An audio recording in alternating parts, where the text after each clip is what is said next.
ডেমরা সারুলিয়ায় ইজারা ছাড়াই অবৈধ পশুর হাট, চরম জনদুর্ভোগে এলাকাবাসী, রাজস্ব হারাচ্ছে সরকার।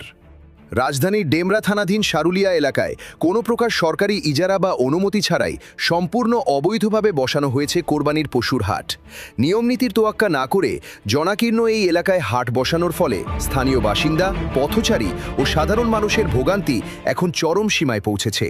স্থানীয় সূত্রে জানা গেছে, কোনো ধরনের আইনি বৈধতা ছাড়াই এলাকার একটি প্রভাবশালী চক্র মূল সড়ক, গলিপথ এবং ফুটপাত দখল করে শত শত গরু ছাগল বেঁধে রেখেছে। এর ফলে এলাকার প্রধান সড়কে তীব্র যানজটের সৃষ্টি হচ্ছে। তীব্র গরমের মধ্যে ঘণ্টার পর ঘণ্টা যানজটে আটকে থেকে অসুস্থ রোগী, শিক্ষার্থী ও কর্মজীবী মানুষের চলাচল সম্পূর্ণ দুর্বিষহ হয়ে পড়েছে। সরেজমিনে দেখা যায়, আবাসিক ও অত্যন্ত ব্যস্ত এই এলাকাটিতে জোরপূর্বক হাট বসিয়ে কার্যত পুরো সারুলিয়া ও আশপাশের অঞ্চলের বাসিন্দাদের জিম্মি করে ফেলা হয়েছে।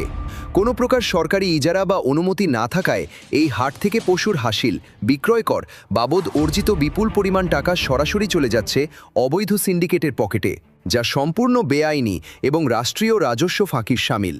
সারুলিয়ার এই অবৈধ হাট এবং আইনশৃঙ্খলা পরিস্থিতির ওপর এর প্রভাব সম্পর্কে জানতে চাইলে অপরাধ বিশেষজ্ঞ ও ঢাকা বিশ্ববিদ্যালয়ের অপরাধ বিজ্ঞান বিভাগের সাবেক শিক্ষক ডাক্তার সাখাওয়াত হোসেন বলেন, সরকারি অনুমতি বা ইজারা ছাড়া প্রকাশ্য রাস্তায় হাট বসিয়ে হাসিল আদায় করা স্পষ্টত একটি ফৌজদারি অপরাধ এবং এটি সরাসরি চাঁদাবাজির শামিল। যখন কোনো প্রভাবশালী চক্র প্রশাসনকে বৃদ্ধাঙ্গুলি দেখিয়ে এ ধরনের কাজ করে, তখন বুঝতে হবে এর পেছনে স্থানীয় রাজনৈতিক বা পেশি শক্তির মদদ রয়েছে। তিনি আরও বলেন, এই অবৈধ হাটের কারণে দুটি বড় ক্ষতি হচ্ছে। প্রথমত, সাধারণ মানুষের চলাচলের সাংবিধানিক অধিকার খর্ব হচ্ছে এবং তীব্র গরমে জনস্বাস্থ্য ঝুঁকিতে পড়ছে। দ্বিতীয়ত, রাষ্ট্র বিপুল পরিমাণ রাজস্ব থেকে বঞ্চিত হচ্ছে, যা সরাসরি কালো টাকা হিসেবে অপরাধী চক্রের পকেটে যাচ্ছে। স্থানীয় প্রশাসন ও সিটি কর্পোরেশনের উচিত অনতিবিলম্বে যৌথ অভিযান পরিচালনা করে এই সিন্ডিকেট ভেঙে দেওয়া এবং জড়িতদের আইনের আওতায় আনা।